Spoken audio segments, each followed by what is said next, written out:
Hello students, last lecture में हमने बात की थी डिफरेंट टाइप्स ऑफ बायोमॉलिक्यूल्स की। आज हम बात करेंगे फर्स्ट कैटेगरी ऑफ बायोमॉलिक्यूल की, कार्बोहाइड्रेट्स की, और उसके पहले टाइप की, मोनोसैकराइड्स की। कार्बोहाइड्रेट्स जो हम डाइट में लेते हैं वो ज्यादातर तो डाइसैकराइड है या पॉलीसैकराइड है, जो डाइजेस्ट होके फिर हमें मोनोसैकराइड्स बनाती है। उसके बाद डिफरेंट मोनोसैकराइड्स के और फंक्शंस हैं, उनको हम डिस्कस करेंगे आज। तो सबसे पहले हम ये देखेंगे कि व्हाट आर कार्बोहाइड्रेट्स। जैसा कि हम यहां नाम से ही क्लियर है, hydrates of carbon means carbon के हाइड्रेट्स। तो उसका जो जनरल फार्मूला होगा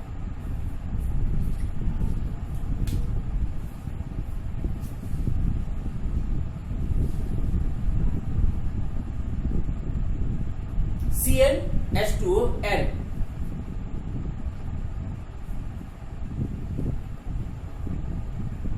इस बेसिस पे carbohydrates on the basis of n number they will be triose,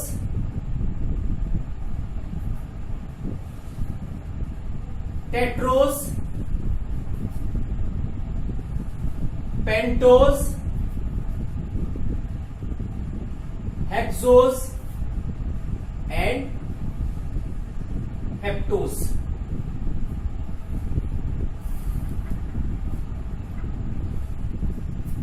where n is equal to 3, n is equal to 4, n is equal to 5, n is equal to 6, n is equal to 7। Formula will be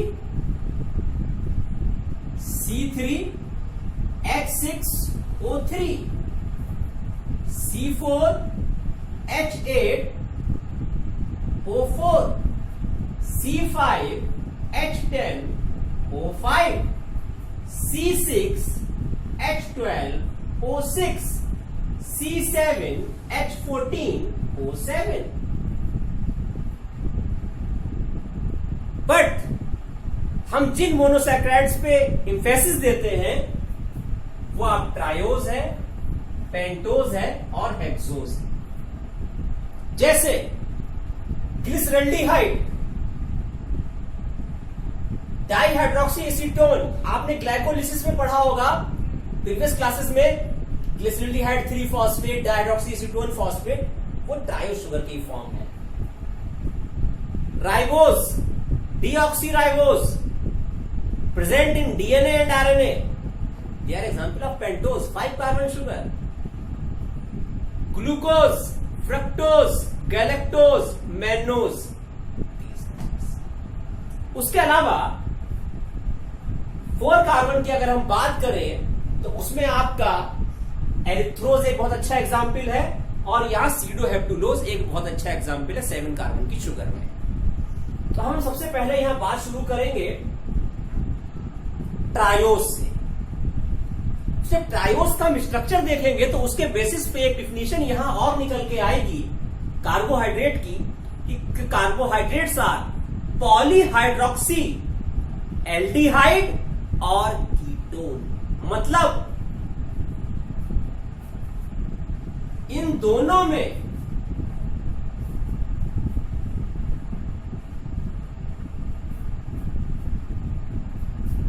aldehyde form भी मिलेगी और ketone form भी मिलेगी सब में। तो वो क्या कहलाएंगी? एल्डोज और कीटोज शुगर। ये आपके कॉन्सेप्ट हम क्लियर करेंगे अभी जब हम यहां तक पहुंचेंगे हेक्सोज शुगर तक। हम आपको तीनों क्लासेस की, खासतौर से ट्रायोज की, पेंटोज की और हेक्सोज की एल्डिहाइड फॉर्म भी बताएंगे और कीटोन फॉर्म भी बताएंगे। तो इनके नेम क्या हो जाएंगे? जैसे एल्डोट्रायोज, कीटोट्रायोज, एल्डोहेक्सोज, कीटोहेक्सोज। दिस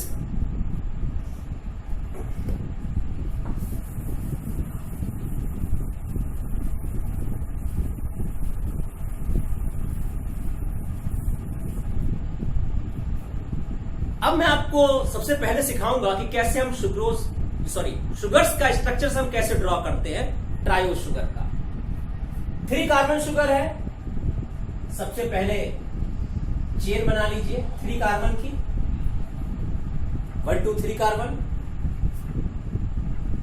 अगर आपको एल्डोज शुगर बनानी है तो एंड वाले ग्रुप पे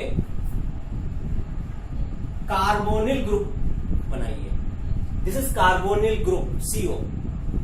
और अगर कीटोन शुगर बनानी है तो सेकेंड नंबर के कार्बन एटम पर आप कार्बोनिल ग्रुप अटैच करा दीजिए, O ग्रुप। अब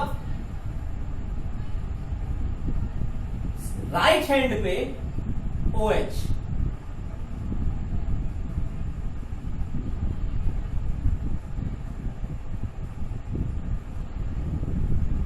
और बाकी बची हुई बैलेंस ही हाइड्रोजन से कंप्लीट कर दीजिए।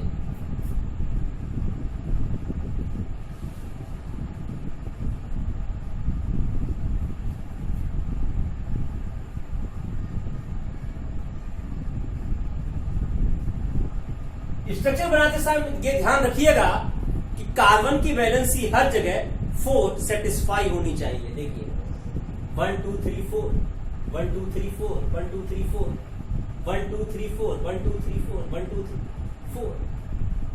तो कार्बन की वैलेंसी 4 होती है, वो सेटिस्फाई आपकी हर जगह हो गई है। This molecule is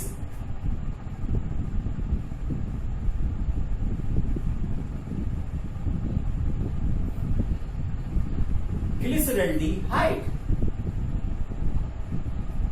and this is ketone sugar dihydroxy acetone। Numbering करनी है, first carbon, second carbon, third carbon, first second third. This is aldose sugar, aldehyde sugar, and this is ketone sugar, ketone sugar. अभी हम थोड़ी देर इसी structure पर रुकेंगे, इसकी थोड़ी और प्रॉपर्टी हम सीखेंगे, उसके बाद हम पेंटोज और हेक्सोज शुगर पे आएंगे। तो सबसे पहले हमें यहां देखना यह है कि अगर हम इसको डिफरेंट फॉर्म्स में लिखना चाहें तो कैसे लिखेंगे। पहले हम इसका फिशर प्रोजेक्शन फॉर्मूला देखेंगे। कौन सा स्ट्रक्चर? Fischer projection formula. किसका? ग्लिसरल्डिहाइड का। कैसे? देखिए, इसको रब करते हैं।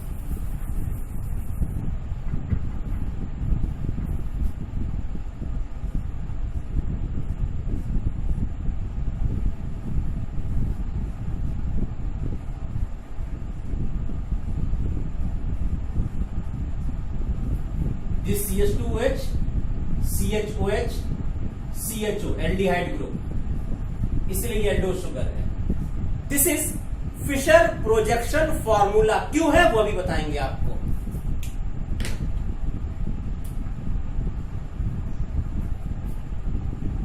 Next is Haworth perspective formula.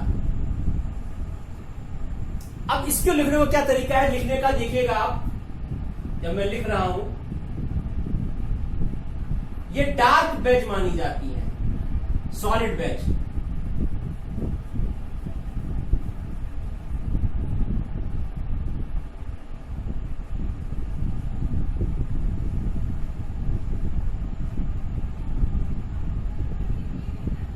And this one dashed beige.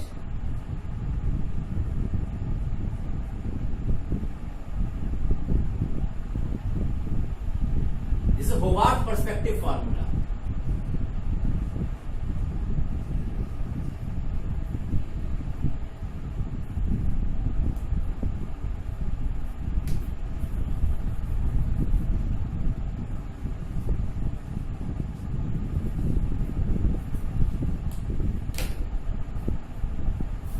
How we can understand this Haworth perspective formula.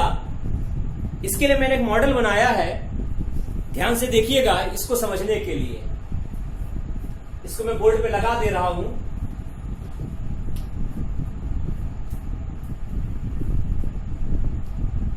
इस तरीके से। वो ये कहते हैं कि जो हॉरिजॉन्टल लाइन है वो मॉलिक्यूल्स किस तरफ हैं, आपकी तरफ है, मतलब बोर्ड से बाहर आ रहे हैं, और वो मॉलिक्यूल्स जो कि वर्टिकल लाइन में है वो प्लेन से दूर जा रहे हैं, आपके पेपर से हैं। मतलब अगर हम इस स्ट्रक्चर को ध्यान से देखें तो सेंट्रल कार्बन एटम हम इसमें यहां पे रखेंगे और ये मॉडल कुछ इस तरीके से आएगा कि ये H और OH आपकी तरफ अगर आप देख रहे हैं तो, और ये दो मॉलिक्यूल CHOH और CH2OH ये मेरी तरफ। तो अगर मैं अपनी तरफ से कहूं तो मेरे सबसे पास में, मेरी तरफ से कह रहा हूं मैं, कौन कौन है, CHO, CH2OH, फिर मुझसे दूर कौन है, कार्बन, फिर मुझसे दूर कौन है, H और OH। लेकिन अगर आप पढ़ रहे हैं बुक में तो आपकी तरफ पहले कौन पड़ेगा, H और OH, उसके बाद कौन पड़ेगा, कार्बन, और सबसे पीछे कौन पड़ेगा, CHO और CH2OH। ये इस फिशर प्रोजेक्शन फार्मूला का मतलब है हॉरिजॉन्टल वर्टिकल। यही मींस यहां डार्क वेज और सॉलिड वेज और डैश्ड वेज का मतलब है, सॉलिड वेज का जो मोटा वाला पार्ट है वो मॉलिक्यूल्स आपकी तरफ हैं, H और OH, कार्बन उसके पीछे है, और डैश्ड वेज और पीछे ले जाता है मॉलिक्यूल्स को, CHO को और CH2OH को। This is most important point when we study the structure of या different models of triose sugar.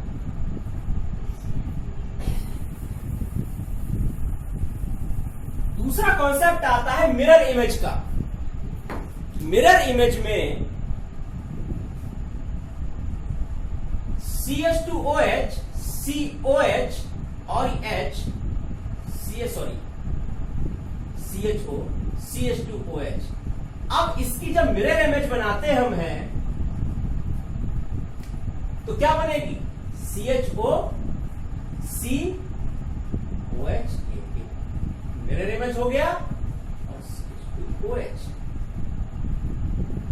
This is D form, this is D glyceraldehyde and this is L glyceraldehyde.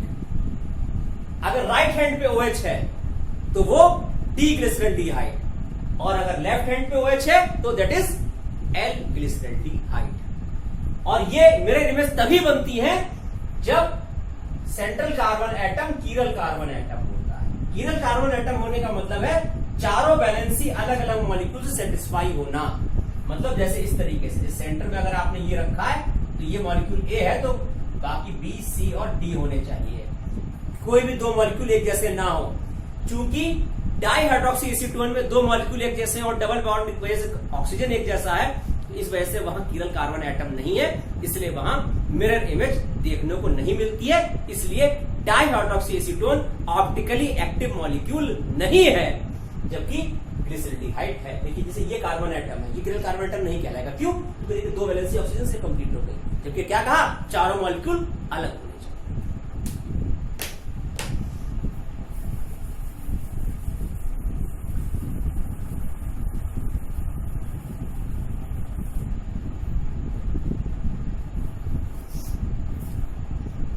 अब बात करते हैं 5 carbon sugar की। ये दो molecule जो अभी तक हमने पढ़े, इनका जिक्र ज्यादातर कहां आएगा, वो जिक्र आपका ग्लाइकोलिसिस में सबसे पहले आएगा। तो ग्लाइकोलिसिस पढ़ते टाइम हम ध्यान रखते हैं जो 4th स्टेप है, वहां जब 1,6 बिसफॉस्फोग्लिसरेट 1,6 बिसफॉस्फोफ्रक्टोज जब टूटता है तो वो ग्लिसरल्डिहाइड 3 फॉस्फेट बनाता है और डाइहाइड्रोक्सी एसीटोन फॉस्फेट बनाता है। मतलब एक हेक्सोल शुगर दो ट्रायो शुगर में टूटती है, एक एल्डिहाइड शुगर और एक कीटोन शुगर। अब यहां क्या है, यहां हमें जब पेंटोन शुगर की बात करते हैं तो वही तरीका 4, 5, 1, 2, 3, 4, 5। अब एल्डिहाइड या कीटोन,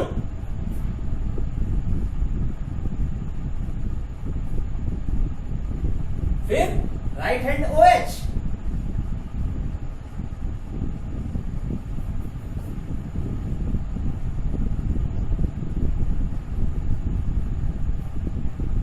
बाकी वैलेंसी हाइड्रोजन से कंप्लीट करिए।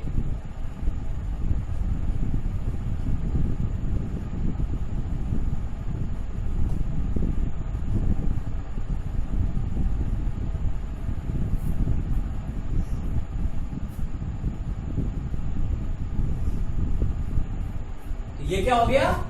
राइबोज।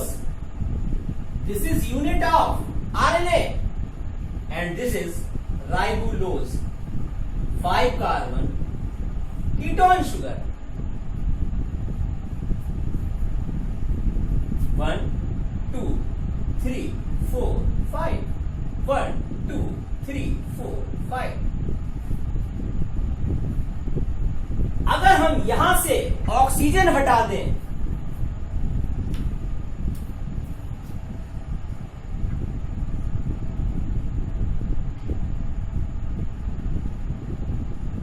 तो ये क्या हो जाएगा? Deoxy ribose, the unit of DNA। अब इसका हमें इसका हम रिंग स्ट्रक्चर भी देखेंगे वो कैसे बनता है, लेकिन पहले आप इस चीज को समझिए। उसके बाद हेक्सो शुगर की बारी आती है।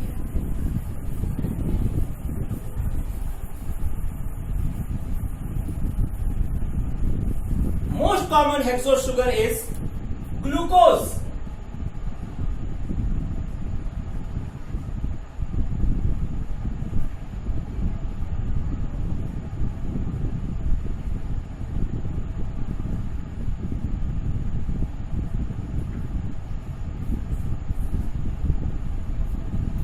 यहां ध्यान ये देना है, you should remember that third carbon में रोटेशन है। OH इसका लेफ्ट हैंड पे, थर्ड कार्बन पे, बाकी सारे OH राइट हैंड पे।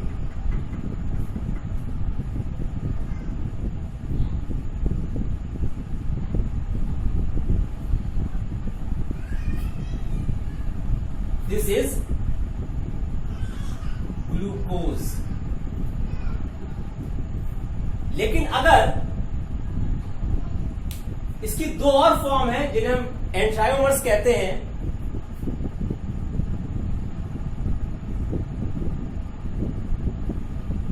जब केवल किसी एक कार्बन पे रोटेशन की वजह से स्ट्रक्चर चेंज हो रहा हो, जैसे हम क्या करें, सेकंड वाले का रोटेशन और करा दें, तो क्या बनेगा?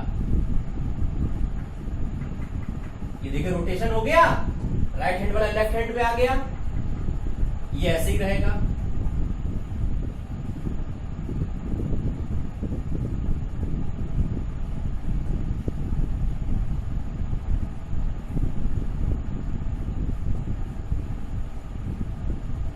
ये हो गया मैनोज। कौन सा कार्बन रोटेट हुआ? सेकंड नंबर का। और अगर हम फोर्थ नंबर का रोटेट कर देते,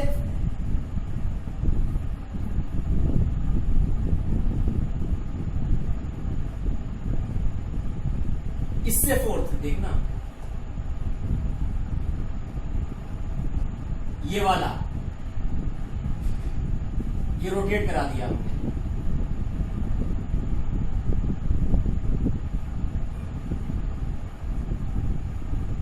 ये हो गया आपका गैलेक्टोज।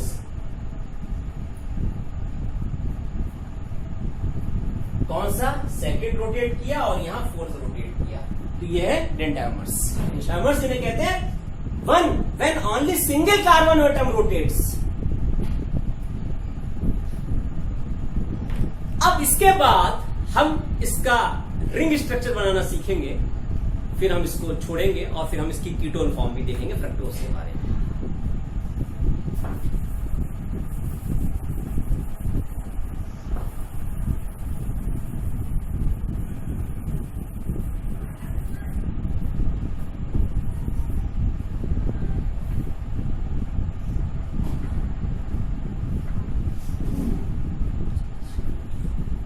अगर हमें इसकी कीटोन फॉर्म बनानी होती तो हम कैसे बनाते हैं? मैंने कहा था आपसे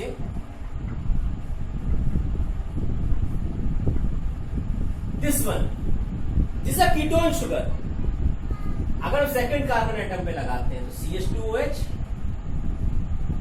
ये OH यही रहेगा, ये H H OH H OH और ये कॉमन ले लिए CH2OH, और सिंपली करना है इस स्ट्रक्चर को हटा के CH2OH लिख दीजिए यहाँ पे 6 कार्बन पे, और इसको सीधे CH3 लिख दीजिए। थोड़ा इजी रहेगा हमारे लिए जब हम चेन स्ट्रक्चर पे आएंगे। तो this is glucose and this is fructose, ketone sugar, because this carbonyl group atom. अब चेन स्ट्रक्चर कैसे बनता है इस पे ध्यान दीजिएगा। दिस O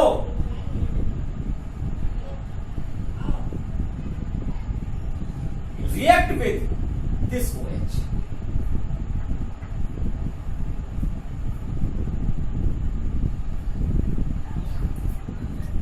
तो कैसे?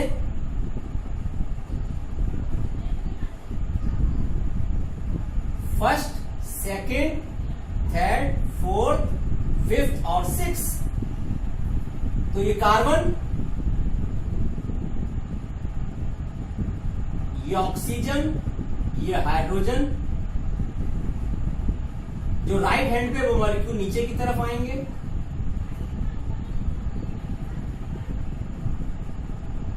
और जो लेफ्ट हैंड पे ऊपर की तरफ जाएंगे।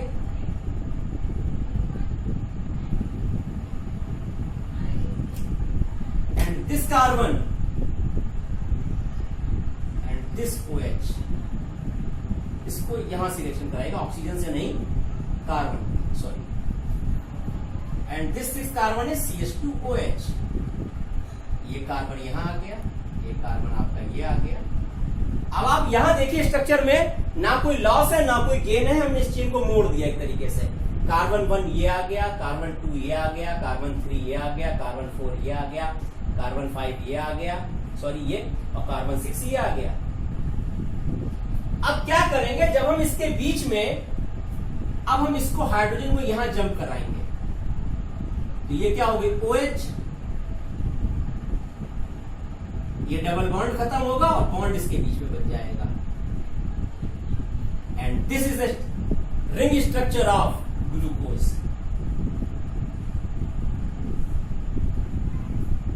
ऐसे ही जब हम फ्रक्टोज की रिएक्शन कराते हैं तो फ्रक्टोज की ये रिएक्शन होती है, वहां हमें क्या मिलता है, इसी तरीके से है।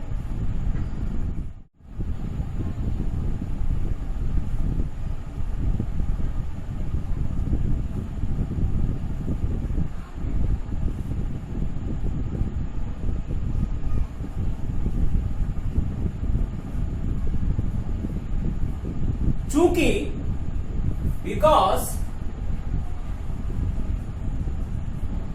This reaction structure is like फ्यूरेनोज,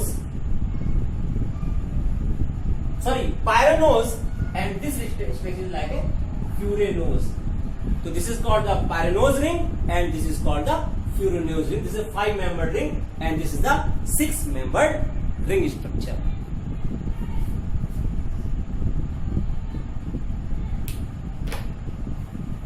अब इसके बाद एक टॉपिक और यही हम क्लियर करके इसको खत्म कर लेते हैं, वो है एनोमर्स। कैसे, देखिए ये जो कार्बोनिल एटम था,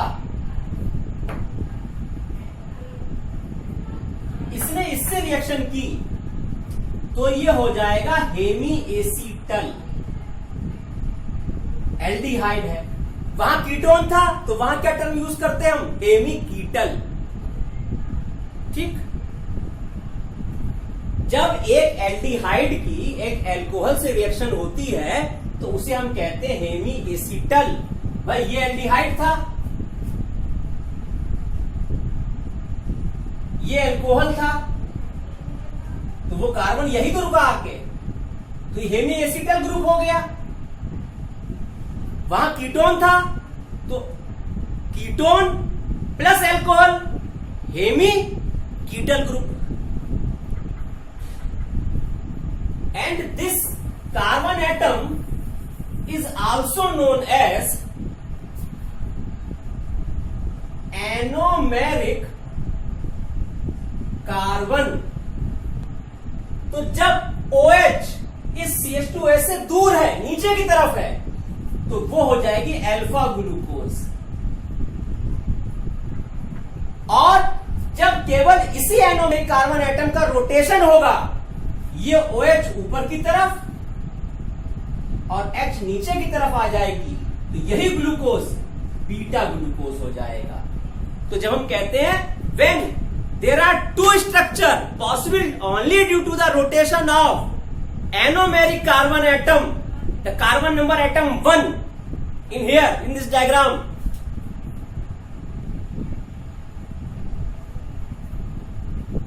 then it is एनोमर्स।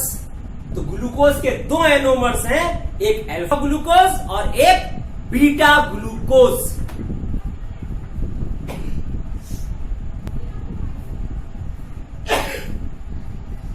तभी आप देखते होंगे जब आप राइबोज शुगर का स्ट्रक्चर बनाते हैं तो कैसे बनाते हैं, डीएनए में, आरएनए में, दोनों में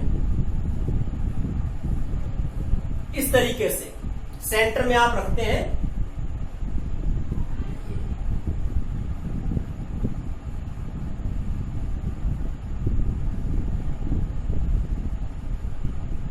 और यहां जो नंबरिंग होती है रिंग स्ट्रक्चर में पेंटोज शुगर के, वो हमेशा होती है 1 प्राइम, 2 प्राइम, 3 प्राइम,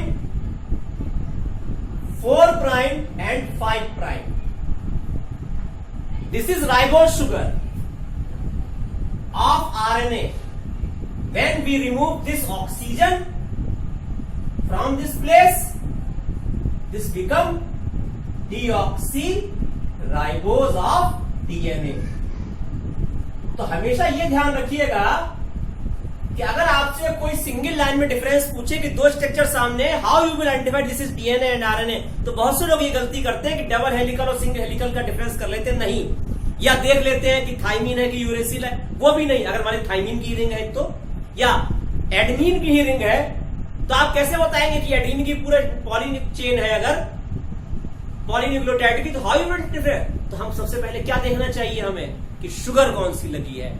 अगर वो राइबोज शुगर है, OH यहां पर है 2 प्राइम पोजीशन पे, तो वो डीएनए है। और 2 प्राइम पोजीशन पे अगर H है तो वो डीएनए है। यहां OH नहीं है तो, और H है तो डीएनए है, OH नहीं है, वो एक ही बात है, सेम थिंग। तो इसका मतलब डीएनए के पास ये OH नहीं होता है, आरएनए के पास OH होता है 2 प्राइम पोजीशन पे, इसलिए आरएनए मोर रिएक्टिव है, कैटालिटिक होता है, so it is the called the ribozyme. लेकिन डीएनए कैटालिटिक नहीं होता क्योंकि यहां पे OH उसके पास नहीं होता है।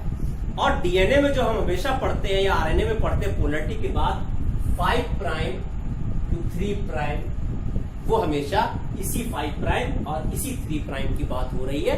अगर हमारा ये कॉन्सेप्ट यहाँ पे क्लियर है तो हमें मॉलिक्यूलर बायोलॉजी में कभी भी दिक्कत नहीं होगी। So this was the everything about monosaccharide. In the further lecture, we will see about the disaccharides and monosaccharide. These monosaccharide, the unit of the disaccharide and polysaccharide. Today we discuss about different types of monosaccharides like glyceraldehyde, like dihydroxyacetone, like erythrose, like ribose, ribulose, deoxyribose, glucose, mannose, galactose, fructose. These are the monosaccharides. The next lecture we will again see the disaccharide and polysaccharide. Thank you.